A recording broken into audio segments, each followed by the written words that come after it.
In this lesson on inverse functions, we're going to take a really fundamental mathematical concept, which is the concept of the inverse or the opposite, and we're going to extend it to what we know about functions.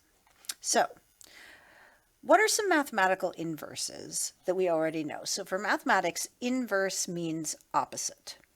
So one way we use inverses is we look at inverse numbers. Okay, we have numbers that are inverses of each other, and there's really two ways that numbers can be inverses of each other. So if we have 2, one inverse of 2 is its opposite or it's negative. So that's one kind of an opposite, and we call this the additive inverse. So 2 and negative 2 are inverses when we add them together, because when we add them together we get 0. One undoes the other. And how do we undo? Well, that's when we add 2. 2 and minus 2 are inverses. What about when we would multiply 2? What would be the opposite of 2 when we multiply? Well, the opposite of 2 when we multiply is 1/2, because that's what brings us back to 1. So when we multiply, we call this the multiplicative inverse. So those are two different ways a number can have an opposite. So numbers can have their own opposites, but we can also talk about having an opposite operation or an inverse operation. And this is one of the very first things you learn when you start doing algebra. So what are our inverse operations? We have addition. What's its opposite? Subtraction. We have multiplication and division, and we've been doing that a lot. One other one that we use, but we have to be really careful about, is we have an exponent. So having an exponent, something to the power of a, and a root, those are inverse operations, but we have to be really careful because sometimes they don't quite work right. And we're going to talk a little bit about this in terms of functions later in this lesson. So we have to be careful because sometimes, like if we say square -2, we get 4. But if we take radical 4, we get +2. So we don't quite get the same number back. So squaring numbers and in fact raising to any even power, we run into some issues about maybe it not being a perfect inverse sort of operation. And we'll talk about that a little bit more clearly in terms of functions. So what we're going to be looking at, let's take a look at a function. And we're going to use this to develop our notion of inverse functions. So if we have f of x equals x plus 2, okay? If we know what the output or the y value or the f of x value of our function is, can we work out what the x value was that we started with without any ambiguity, without there being more than one possibility, just with a single possible answer? So let's see. Well, what about if f of x equals 4? So if f of x equals 4, we get 4 equals x plus 2. Well, what's our x? Well, we know that x equals 2 here. If f of x equals -3.7, that means -3.7 is x plus 2. Our x is going to be -5.7, because that's what, when you add 2, you get -3.7. If you took that number, added 2 to it, you would get -3.7. So if f of x equals y, so if we just replace that with a variable, how do we get there? Well, let's look. If our function, if the value of our function, the output was 4, our input was 2. If the output was -3.7, the input was -5.7. So if we know the y value, and we got it by adding 2 to the x value, if we want to get our x value back, what we do is we take our y value and we subtract 2. We're just using the inverse operation like you would to solve an algebraic equation. We're going backwards. Okay, so in words, to get x back, we subtract 2 from y, and that's whatever y is. When it was 4, we took away 2 to get 2. When it was negative 3.7, we took away 2 to get negative 5.7. So what we're doing is we're reversing the process of our function. And so an inverse function is the function that, given a y value, tells you what the x value was that you started with for your original function. So let's think about that in terms of like a domain and range. So if we have R, that's our set of real numbers. We're going to take the function we were looking at here. And that function has a domain of all real numbers, because you can add 2 to any real number. And it has a range of all real number, because every real number is some other real number plus 2. So that's our domain, and range is just all the possible real numbers. So we're going to be, this function is mapping real numbers from our domain to real numbers in our range. And our f of x that maps it is x plus 2. Our inverse function maps our range back, all our outputs back to our domain. So our g of x is x minus 2. Okay? And we will define, we're going to go here, and how do we know that we're getting our original answer back? Well, what we want here, let's check what happens when we compose our two functions. We're going to take the composition of g and f of x. Okay, that is g of f of x. So f of x was x plus 2, so we're going to take g of x plus 2. And that's going to be, well, g of x plus 2 is what's inside minus 2, so it's going to be x plus 2 minus 2, which is just x. So right here, in this case, these are an example of what we call a pair of inverse functions. Okay, in this case, f and g are inverse functions. And just like with operations, you know, if positive 2 is the opposite of negative 2, then negative 2 is also the opposite of positive 2. So if g is the inverse of f of x, f should also be the inverse of g of x. It's a kind of reciprocal relationship here. So let's give a formal definition now. So our definition of the inverse function is that the inverse function, we're going to introduce a new notation here. So our inverse function, f to the minus 1 of x. So f minus 1 of x, we're not raising the function to the minus 1 power, which would be taking the reciprocal. We are saying this is a new notation up here, this minus 1, that tells us this is the inverse function of f. Okay, so f inverse of x is the function such that f inverse of f of x equals x for all x in the domain of f. So this is actually something of a complex and very mathy type definition. So the inverse function is the function so that when we compose the inverse function with the original function, we get back what we started with. And I tend to find actually the picture up here is a little bit more clear. The function maps all the numbers in one set to another set, and then the inverse function maps them back to what you started with. So function gets you one way, inverse function takes what you end up with and gives you back what you start with. So it actually reverses what the function has done. If our original function adds 2 to every real number, our inverse function subtracts 2 and brings it back.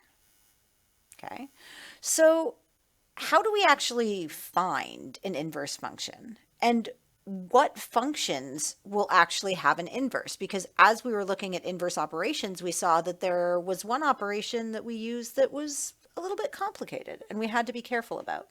So we're going to find that not every function actually has an inverse function, and when we can actually look for an inverse. So finding the inverse function. Okay, so first thing we're going to do is we're going to look graphically.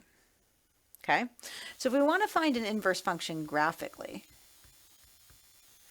well, we're going to be looking at switching, reflecting over the line y equals x.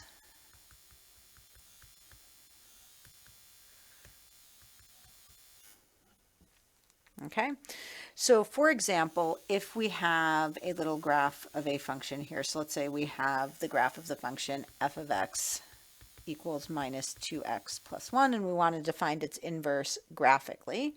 So minus 2x plus 1, we have a y-intercept of 1, and we have a slope of minus 2. So our inverse function, this is the line y equals x, would be a reflection of that line over the line y equals x. So that's our inverse function. It would be another line that would reverse the process of doing minus 2 times x plus 1. Okay, and if we know the slope and the y-intercept here, we can actually find what that is. And we can do that sort of point by point. So if we look here, this is 1 on this side, this is going to be 1 on that side. And if this is hitting here at 1/2, this is going to be hitting here at 1/2. So we can use that to work out what our linear equation would be. Okay, let's take another look at a graphical. How do we find an inverse?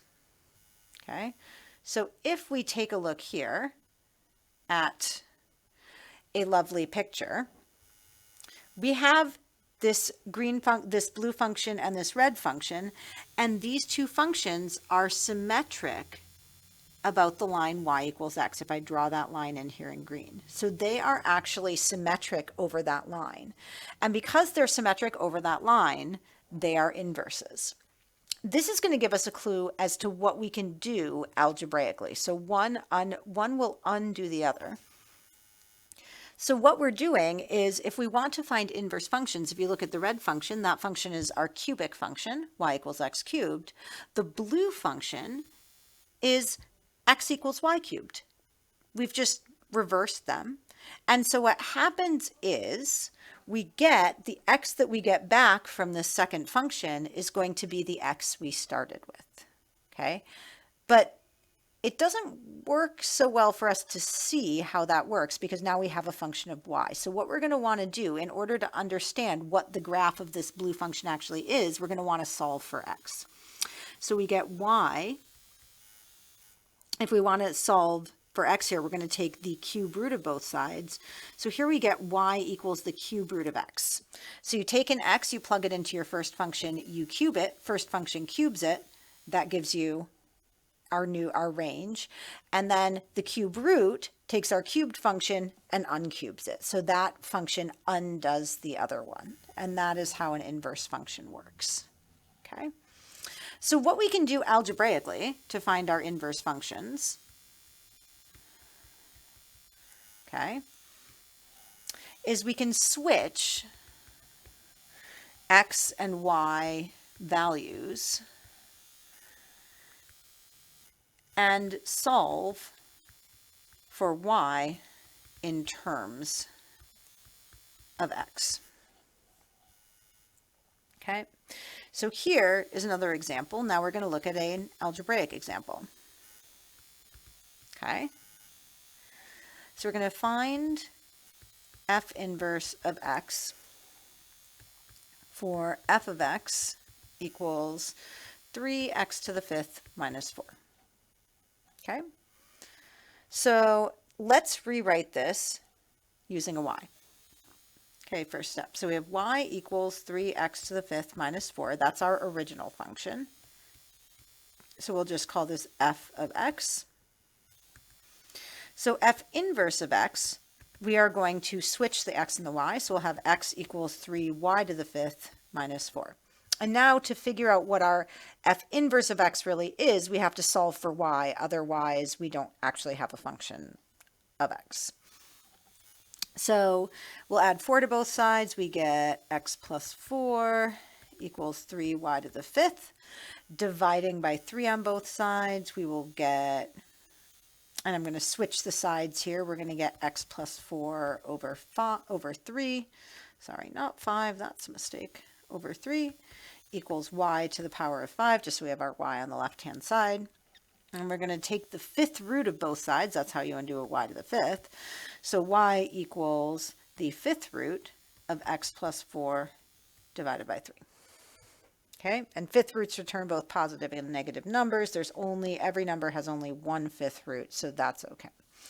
And having only one fifth root is really, really important. And we can check, we have to check that f inverse of f of x actually equals x.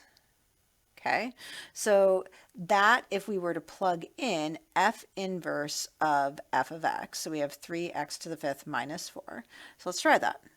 Okay, we can check. So we have the fifth root of 3x to the fifth minus 4 plus 4 divided by 3 should be equal to just x. Okay, so let's see. That's equal to, well, my plus and my minus 4 cancel, so I get the fifth root of 3x to the fifth over 3. My 3's cancel.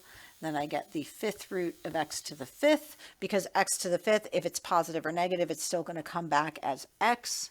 Like the fifth root of that, we do solidly get our x back, regardless of whether x is positive or negative. So that is a check. We are f inverse. We have that f inverse of f of x equals x. Okay, this is the real fun part when we're thinking about inverse functions and domain and range.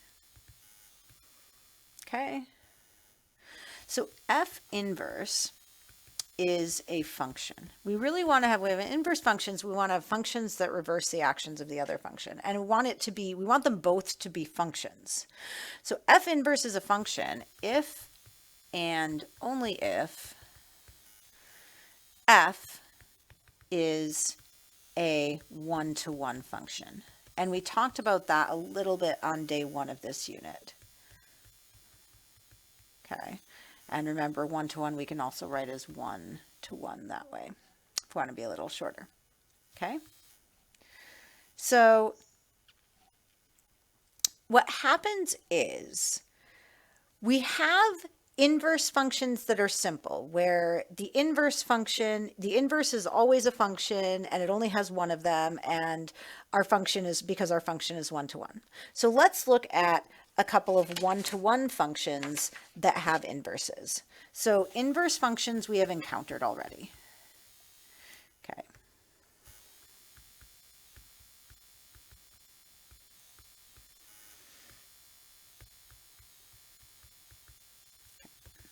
So some inverse functions we've already encountered. Well, we have linear functions. We have like y equals x plus 4 and y equals x minus 4. So adding 4 and subtracting 4 will reverse the process. And y equals x cubed has an inverse of y equals the cube root of x. Both of these are functions and their domain and range are all real numbers. Okay. We also have one that's kind of fun. So y equals 1 over x. If we take the reciprocal of that, we actually do 1 over x, and we get back y equals x. So y equals 1 over x is actually its own inverse, which is kind of fun, kind of cool. Okay, now we're going to look at a couple examples where we actually have seen these inverse functions. In some cases, we have used them regularly. Actually, in both cases, we've used them regularly. But even though what we start with is a function, its inverse is not a function, and that means that we get complications. So we have y equals x squared, okay, so not 1 to 1.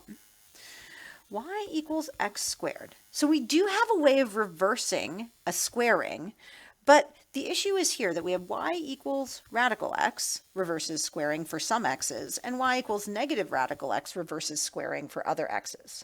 So what happens is we have to know whether the number we started with is positive or negative to know which of these two functions will actually reverse the process. And we say this is not really a true inverse function if we had to know any information about what we started with. A real inverse function for a one-to-one function should, without knowing what we started with, should give it to us. This, you have to know whether the number you started with was positive or negative. So here the inverse is not a single function. So we consider that this actually is not a true inverse, okay? Another place where we use something that's not a true inverse, but we've had to use it an awful lot in one section of pre-calc 11, so we have y equals sine x or cos x or tan x. These functions are not one-to-one.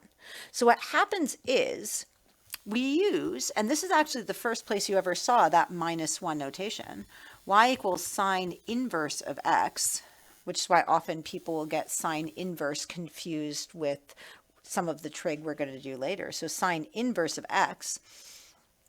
The problem is that sine inverse of x can only return certain values. So you will only ever, if you punch it in sine inverse of x, if you punch it into a calculator, you will only ever get values between -90 degrees and 90 degrees, which is why we have to think about reference angles and things like that, because sine inverse is only a partial inverse and it only works on some x's, and you need to know.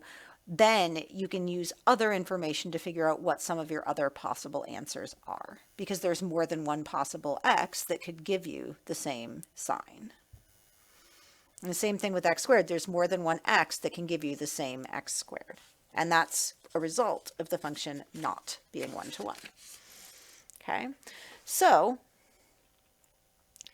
the key thing about this that we can use to help us is that we can restrict, if we restrict the domain of these non-one-to-one functions, if we just actually say we're only going to look at x's between -90 and 90, or even we're only going to look at x's between 0 and 90, and then we'll use some other information to work stuff out.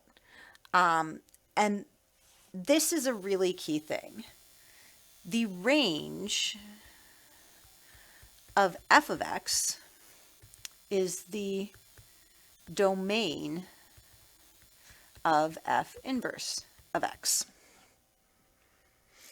Okay, and the range of f inverse of x is the domain of f of x. So inverses switch domains and ranges.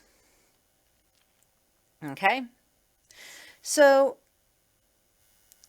what we can do is we can use this to solve some interesting kinds of problems. So this is an example that is a little bit tricky conceptually, but algebraically it's not too bad. So we're going to find f inverse of x